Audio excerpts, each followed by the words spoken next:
가상기억장치에 대해서 설명하겠습니다. 기억장치 중에서 이 캐시 기억장치는 기억장치 액세스 속도를 개선하기 위해서 도입한 것이라고 했죠.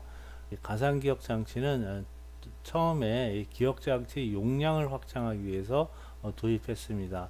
초창기에 컴퓨터에 메모리 칩이 비싸서 메모리를 조금밖에 두질 않고 마치 메모리가 많이 있는 것처럼 이렇게 쓰기 위해서 도입한 게 가상기억 장치인데, 요즘은 이 용량 확장보다는 시스템 가상화를 위해서 많이 쓰이고 있습니다. 이 가상기억 장치 운영은 OS가 담당합니다. 그리고 프로세서는 이 가상기억 장치를 쓰기 위해서 MMU라는 그 하드웨어 장치를 제공해야 하는데, 이게 페이지 테이블이라는 것을 운영하기 위한 하드웨어 회로입니다.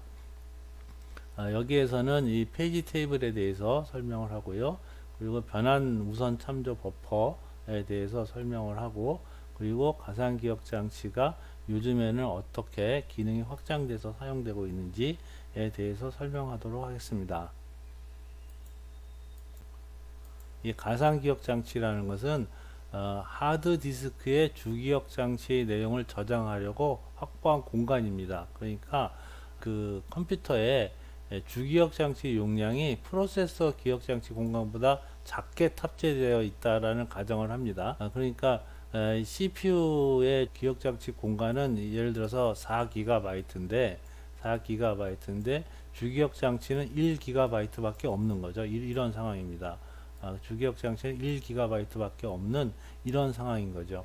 이럴 때 이 프로세서 기억 공간에 해당되는 것을 이 하드디스크에다가 이 공간을 잡습니다. 이 공간을 잡는데, 이 부분을 가상기억 장치라고 얘기합니다. 이 가상이라는 건 버추얼인데요. 버추얼이라는 것은 없는 게 마치 있는 것처럼 쓰이는 것을 버추얼이라고 하죠. 그러니까 이거는 주기억 장치는 아닌 거죠. 하드디스크에 있으니까 주기억 장치는 아닌데 마치 주기억 장치처럼 쓰이기 때문에 이름이 이제 가상기억 장치라고 이름이 붙었습니다. 그럼 실제 주기억 장치를 물리기억 장치라고 얘기합니다. 물리라는 것은 피지컬을 번역한 말인데, 피지컬이라는 것은 진짜 고지고대로 이런 말이죠. 그래서 진짜 기억 장치, 반도체 기억 장치 메인 메모리는 요만큼밖에 없는 거죠. 요만큼밖에 없습니다. 그리고 가상 기억 장치도 캐시 기억 장치처럼 블록으로 나눠 놓고 블록 단위로 복사해 놓고 쓰거든요. 가상 기억 장치를 운영할 때 이 블록을 페이지라고 얘기합니다. 페이지라고 얘기합니다. 그 가상 기억 장치 공간을 나눈 것을 페이지라고 얘기하고, 이게 주기억 장치에 들어오면 페이지 프레임이라고 얘기합니다. 두 개의 크기는 같겠죠. 크기는 같습니다. 가상기억 장치에서 데이터 일부를 페이지 단위로 주기억 장치로 옮겨놓고 사용을 합니다. 페이지 단위는 보통 4KB 이거나 그 이상입니다. 그러니까 기억 장치에서 블록 사이즈는 보통 뭐 바이트 단위거든요. 64바이트, 128바이트 이런데, 이건 이 페이지가 크죠. 페이지가 4KB 이상 이렇게 되니까. 그리고 가상기억 장치를 운영하기 위해서 이 페이지라는 개념이 있습니다. 크기가 같게 기억 장치를 나눈 영역을 페이지라고 하는데, 일반적으로 한 페이지는 4KB입니다. 초창기에 4KB였습니다. 그리고 페이지 프레임, 물리 기억 장치를 페이지 크기로 나눈 영역, 이걸 페이지 프레임이라고 얘기합니다. 그리고 캐시 태그처럼 이 가상 기억 장치의 페이지가 이 안에 어디 들어와 있는지 이걸 표시를 해놔야 되는 게 필요하죠. 이것을 페이지 테이블이라고 얘기합니다. 이런 페이지 테이블, 캐시 태그 영역의 기능을 하는 건데, 이것을 페이지 테이블이라고 얘기합니다. 이 페이지 테이블은 어떤 그 하드웨어 장치가 있는 건 아니고, 주기억 장치 중에서 일부를 OS가 할당을 해서 이 페이지 테이블 용도로 사용을 하고 있습니다. 가상 기억 장치 운영 자체를 OS가 담당을 하니까 이게 주기억 장치의 한 부분인 거죠. 그 부분을 OS가 할당을 받아서 페이지 테이블 용도로 사용을 합니다. 지금 이 그림을 보면은 이 0번 페이지는 지금 주기억 장치에 들어와 있지 않죠.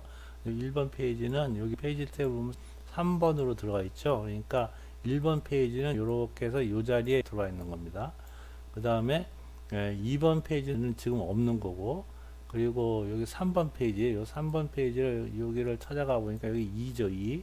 그러니까 지금 이 3번 페이지는 여기 보면 2번 이 자리에 들어와 있는 거죠. 이 자리에 이렇게 들어와 있는 거고, 그리고 4번 페이지, 요 4번 페이지는 0이니까 여기 0이죠. 그러니까 얘는 이 자리에 이렇게 들어와 있는 거고, 그 다음에 7번 페이지, 7번 페이지는 이렇게 1번이니까 이 자리에 들어와 있는 거죠. 이렇게 8개의 페이지 중에서 4개만 물리기억 장치에 들어와 있고 4개는 지금 들어와 있지 않은 겁니다. 이렇게 해서 이 중에 일부를 물리기억 장치로 옮겨다 놓고 CPU는 여기를 액세스해서 쓰는 이런 개념이 가상기억 장치입니다.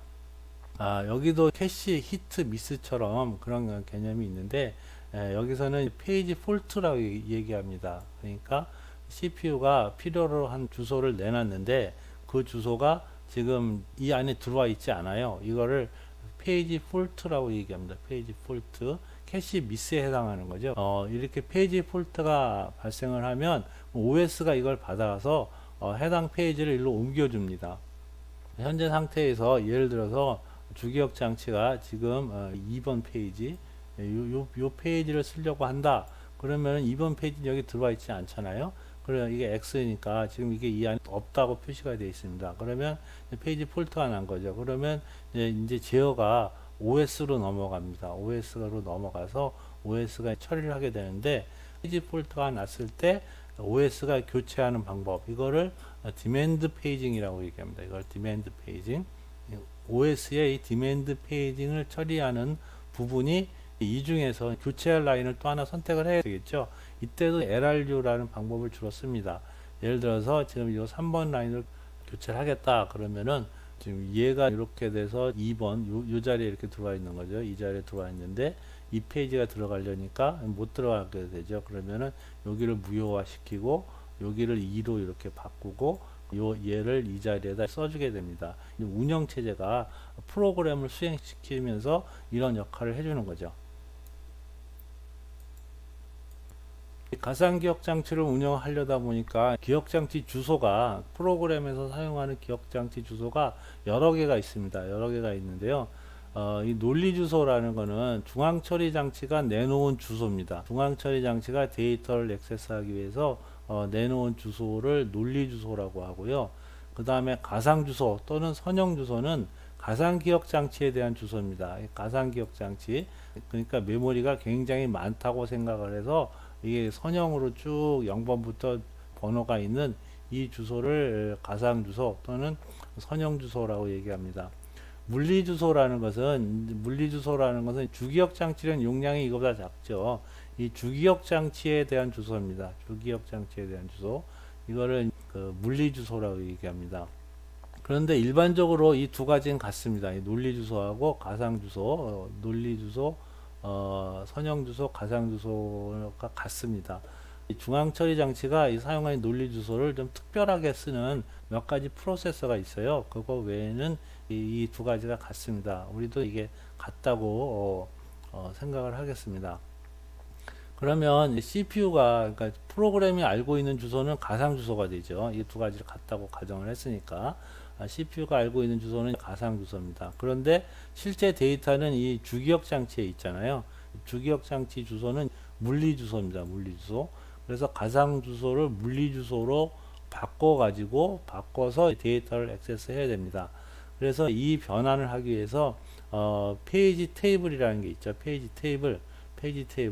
그래서 이 페이지 테이블을 참조해서 가상 주소가 물리 주소 어디에 들어와 있는지 그거를 찾아냅니다. 그래서 페이지 프레임 번호를 구하게 되죠. 그래서 가상 주소가 이렇게 있다 그러면 이건 CPU가 내놓은 주소죠.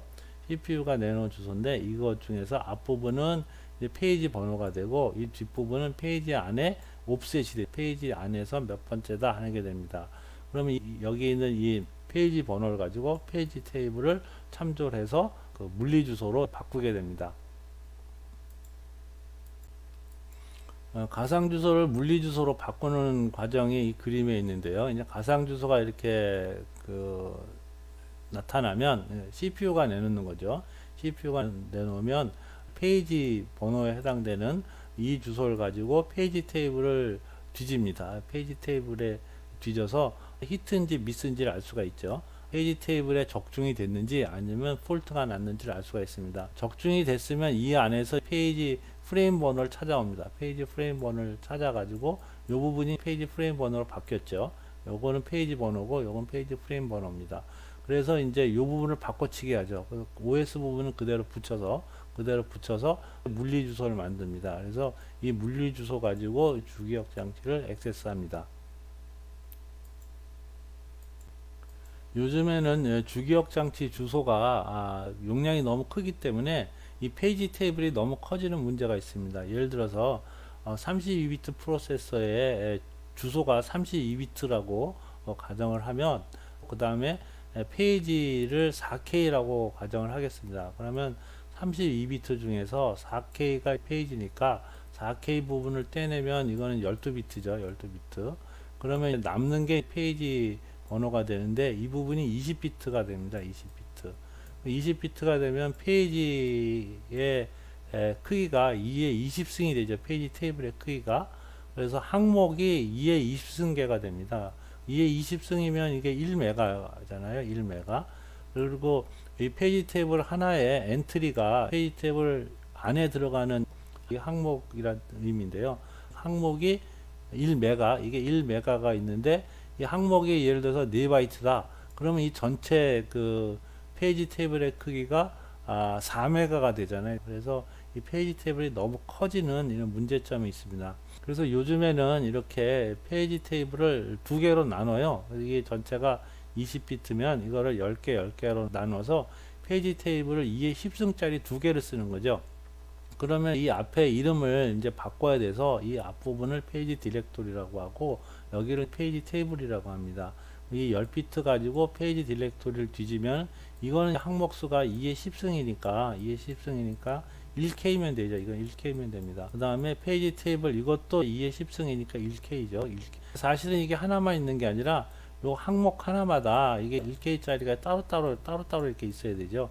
근데 이걸 다 쓰지 않는다 그러면은 전체 페이지 테이블 용량을 줄일 수 있습니다. 그래서 요즘은 이렇게 2단계 페이징을 쓰는 프로세서들도 있습니다. 이 페이징을 사용하면 가상기억 장치를 구현할 수 있는데 이게 문제가 뭐냐면은 이 페이지 테이블 자체가 그 주기억 장치에 있다고 했죠. 주기억 장치 블럭을 어느 한 영역을 배정받아서 OS가 운영한다고 했습니다. 그러다 보니까 기억 장치를 액세스할 때 두 번 액세스 해야 됩니다. 한 번은 가상 주소로 페이지 테이블을 액세스를 해서 물리 주소를 만들어야 되고 이때 한 번 액세스 하죠. 그 다음에 이 물리 주소로 데이터를 액세스 해야 되니까 두 번 액세스를 해야 됩니다. 이 메모리라는 건 속도가 느려서 가능하면 이제 적게 참조하는 게 좋은데 이 페이징 기법을 쓰려다 보니까 메모리 액세스하는 횟수가 2배로 늘었죠. 그래서 이 문제를 해결하기 위해서 변환 우선 참조 버퍼라는 걸 둡니다. 트랜스레이션 로거 사이드 버퍼라는 건데요. 이거는 하드웨어 장치입니다. 하드웨어 장치고 프로세서 안에 CPU 안에 내장된 특수한 연관 액세스 기억 장치입니다. 이 안에다가 최근에 사용한 페이지 테이블의 내용을 복사해서 저장을 해두는 거죠. 구조가 이렇게 생겼어요. 구조가 이 안에는 가상 주소 페이지 번호를 여기다 적고 그리고 여기는 페이지 프레임 번호를 적습니다. 원래 요만큼이 이게 페이지 테이블 구조죠. 페이지 테이블의 구조를 갖다가 CPU 안에다가 일부만 여기다 복사를 해서 저장을 해 놓는 겁니다. 여기다 저장을 하는데 이거는 연관 액세스 캐시처럼 연관 액세스가 가능한 장치라서 액세스 하는데 시간이 아주 짧게 걸립니다. 가상 주소를 주고 나면 바로 페이지 프레임 번호로 한 클락 안에 변환이 가능합니다. 그러니까 기억 장치를 액세스하는 걸 한 번 줄일 수가 있겠죠. 그래서 TLB 히트이면 해당되는 데이터가 이 TLB 안에 있으면 페이지 테이블을 참조하지 않고 바로 물리 주소를 생성해냅니다. 그런데 이것도 개수가 정해져 있겠죠. CPU 안에 있는 하드웨어 장치니까 이게 1024개 이런 식으로 개수가 정해져 있습니다. 그래서 이 항목이 다 채워지면 교체를 해야 됩니다. 이것도 교체해야 되는 이런 문제점이 있지만 이 변환 우선 참조를 둠으로써 기억 장치 액세스 할 때 이 페이지 테이블을 참조하는 횟수를 많이 줄일 수가 있습니다. 그러면 기억장치를 액세스하는 과정을 가상기억장치하고 캐시까지 합쳐서 생각을 해보겠습니다. CPU가 내놓은 주소가 이 가상 주소죠. 프로그램을 실행하면서 CPU가 내놓은 주소는 가상 주소입니다. 그럼 가상 주소에 페이지 번호가 있는데 이 페이지 번호를 가지고 먼저 이 변환 우선 참조 버퍼 이 TLB를 액세스합니다. 여기서 액세스가 됐으면은 바로 물리 주소가 만들어지죠. 이렇게 바로 물리 주소가 만들어지는데 이거는 거의 시간이 걸리지 않고 빨리 만들어지죠. 이렇게 해서 이 안에 이제 페이지 프레임 번호하고 옵셋이 붙어 가지고 물리 주소가 만들어집니다. 이 물리 주소는 다시 캐시를 액세스하기 위해서 단어 필드, 라인 필드, 태그 필드 이렇게 영역이 다시 해석이 돼서 이 태그 필드 가지고 캐시를 액세스 해보죠. 그래서 이 안에 있다라고 하면은 적중이 되죠. 이게 적중이 돼서 그러면 이 라인 필드를 가지고 캐시를 액세스해서 데이터를 바로 뽑아갑니다. 지금 설명한 패스가 이게 가장 시간이 적게 걸리는 패스죠. 그런데 만약에 이 가상 주소로 이 TLB를 액세스하는데 이 안에 없으면 그러면 페이지 테이블을 뒤져봐야 되죠. 이거는 주기억 장치에 있는 거죠. 주기억 장치에 있는 페이지 테이블입니다. 그럼 페이지 테이블을 이렇게 뒤져봤어요. 이렇게 뒤져봐서 다행히 이 안에 있으면 그러면 여기서 페이지 프레임 번호를 찾아서 아까처럼 물리 주소가 만들어지고 그 후 처리 과정이 됩니다. 근데 만약에 이 안에도 없으면 어떡하죠? 이 안에도 없으면 그러면 OS로 인터럽트가 걸려요. OS로 운영체제의 페이징을 담당하는 부분으로 인터럽트가 걸려서 OS가 하드디스크에서 데이터를 갖다가 주기억 장치도 옮겨놓고 이 페이지 테이블도 갱신하고 변환 우선 참조 버퍼도 갱신해 놓고 이런 일을 OS가 하는 거죠. 이때 프로그램이 돌아갑니다. 이런 조치를 다 한 다음에 다시 하드웨어로 제어권이 넘어와서 그러면 이 TLB를 거쳐서 이 물리 주소가 만들어집니다. 물리 주소가 만들어진 다음에도 이 캐시 안에 없을 수도 있죠. 지금 페이징을 했을 때는 이 데이터를 이 물리 기억 장치 안에 넣어놓는 것까지 하니까 그러면 캐시 미스가 날 수도 있습니다. 여기서 물리 주소를 가지고 캐시를 액세스할 때 캐시 미스가 났다. 그러면은 또 교체를 해야 되겠죠. 교체를 해서 캐시에 세팅해 놓고 데이터를 읽어갑니다. 이렇게 실제로 기억 장치를 액세스하는 과정은 가상 기억 장치 처리 시스템도 거쳐야 되고 캐시 시스템도 거쳐야 돼서 굉장히 복잡한 동작이 일어납니다. 그렇지만 프로그래머는 이런 걸 모르죠. 프로그래머는 이런 걸 모르고 그냥 기억 장치를 이렇게 1차원 배열로 쭉 만들어져 있고 프로세서가 주소를 주면 이 안에서 데이터를 액세스한다. 이렇게 프로그래머는 알고 있지만 실제로는 가상 주소와 캐시를 거쳐서 데이터를 액세스하고 있습니다. 기억장치 액세스하는 과정을 앞 슬라이드랑 거의 같은 개념을 관점을 달리해서 그림을 그려봤습니다. 이 부분이 제일 빠른 거고 그 다음 빠른 거 제일 늦은 거 이렇게 되는 거죠. 그래서 가상 주소가 주어졌을 때 TLB 히트가 되면 물리 주소가 만들어지고 캐시 히트가 되면은 데이터를 공급하는 이 패스가 제일 빠르죠. TLB 실패라면은 이제 주기억 장치 페이지 테이블을 뒤져서 적중이 되면 이제 TLB를 갱신하게 되죠. 캐시를 액세스하다 실패하면 당연히 이제 캐시 실패하는 루틴이 돌고요. TLB도 실패하고 페이지 테이블도 액세스하는데 페이지 부재가 났다 그러면 이제는 OS로 넘어가죠. OS에서 주기억 장치에 있는 데이터를 하드디스크, 그러니까 가상기억 장치에 있는 페이지랑 교체합니다. 이 교체하는 동작을 스워핑이라고 얘기하거든요. 그래서 OS가 스워핑을 하고 페이지 탭을 갱신해 놓은 다음에 다시 이 기억 장치 액세스하는 루틴으로 돌아갑니다. 가상기억 장치 기능 확장에 대해서 알아보겠습니다. 이 가상기억 장치를 처음 도입할 때 목적은 주기억 장치보다 프로세서 주소 공간이 더 커서 주기억 장치 공간을 확장하기 위해서 만들어졌습니다. 이런 목적으로 도입이 됐는데 운영 체제에 보면 기억 장치 관리라는 기능이 추가가 됐죠. OS가 메모리를 관리하게 됐습니다. 여기서 하는 일이 페이지 단위로 그 프로세스에게 메모리를 할당해주는 페이지를 할당해주는 이런 역할을 OS가 담당을 하게 되고 그러다 보니까 여기에 추가를 해서 OS의 메모리 관리 기능에 보면 기억장치 보호하는 기능도 있습니다. 페이지 단위로 속성을 주죠. 페이지 단위로 이 메모리 영역에다가 읽기, 쓰기, 실행 가능 이런 속성들을 줘가지고 OS가 이 메모리 영역을 관리할 수 있게 되었습니다. 이런 부분에 대해서는 이제 운영체제 배울 때 운영체제 메모리 관리 부분에서 자세하게 다루고 있고요. 그리고 요즘에는 가상머신이라는 개념이 있죠. 가상머신, 버추얼 박스 뭐 이런 걸 사용을 해서 하나의 컴퓨터에다 여러 개의 시스템이 있는 것처럼 이렇게 쓰고 있는데 요즘은 주기억 장치 용량이 프로세서 주소 공간보다 같거나 아니면 더 크기도 하고 이렇습니다.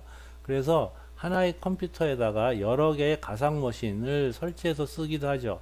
이때 하드웨어 장치를 호스트 컴퓨터라고 하고 컴퓨터에 설치된 여러 개의 가상머신을 게스트 컴퓨터라고 얘기하죠. 이렇게 그 가상머신을 여러 개 설치해서 쓰기도 합니다. 그리고 이 가상머신마다 서로 다른 운영체제를 탑재할 수도 있죠. 그래서 이런 가상화 기술, 이 가상화 기술 하는데 가상기억장치 이 기능이 아주 기본 기능으로 사용이 되고 있습니다. 이게 더 확장이 되면 클라우드 컴퓨팅이 되고 이 클라우드 컴퓨팅의 핵심 기술이 이 가상화 기술입니다. 그래서 기억장치만 가상화하는 게 아니라 프로세서도 가상화하고 입출력 장치도 가상화하고 이렇게 해서 가상화 기술이 굉장히 발전이 되어 있습니다. 가상기억 장치에서 다룬 내용을 요약해 보겠습니다. 가상기억 장치라는 것은 보조기억 장치, 하드디스크를 사용해서 마치 주기억 장치가 많이 있는 것처럼 가상화하는 기술입니다. 페이징이라는 기법을 쓰는데 가상기억 장치의 내용을 페이지 단위로 나눠서 주기억 장치로 배정을 합니다. 주기억 장치에 배정된 크기를 페이지 프레임이라고 한다 그랬죠. 그래서 가상기억 장치의 내용이 어느 페이지 프레임에 배정되어 있는지 이거를 관리하기 위해서 페이지 테이블이라는 것을 쓰죠. 이 페이지 테이블은 가상 주소를 물리 주소로 변환하는 역할을 합니다. 이 페이지 테이블 도입하다 보니까 메모리를 액세스할 때 기억 장치를 한 번 액세스할 때마다 페이지 테이블 한 번, 실제 데이터 한 번 이렇게 두 번 액세스하는 문제가 생겼어요. 그 문제를 해결하기 위해서 변환 우선 참조 버퍼라는 하드웨어 장치가 얘가 CPU 안에 중앙처리 장치 안에 있어야 되죠. 이것은 연관 액세스 기억 장치로 탐색을 굉장히 빨리 할 수 있어야 되고요. 그리고 최근에 사용한 페이지에 대한 정보를 저장할 수 있습니다. 요즘 나오는 운영체제는 대부분이 가상기억 장치를 쓰고 있죠. 가상기억 장치를 다 쓰고 있습니다. 그러니까 CPU 안에 이 변환 우선 참조 버퍼 이게 있지 않은 프로세서는 OS를 탑재할 수가 없습니다. OS를 탑재하려고 그러면 이런 기능이 있는 메모리 관리 장치가 있어야 되고 그 부분을 처음에 얘기했던 MMU 메모리 매니지먼트 유닛이라는 하드웨어 장치가 하는 역할이 바로 이겁니다. 이것으로서 11장 강의를 마치고 다음 12장에서는 입출력에 대해서 다루도록 하겠습니다.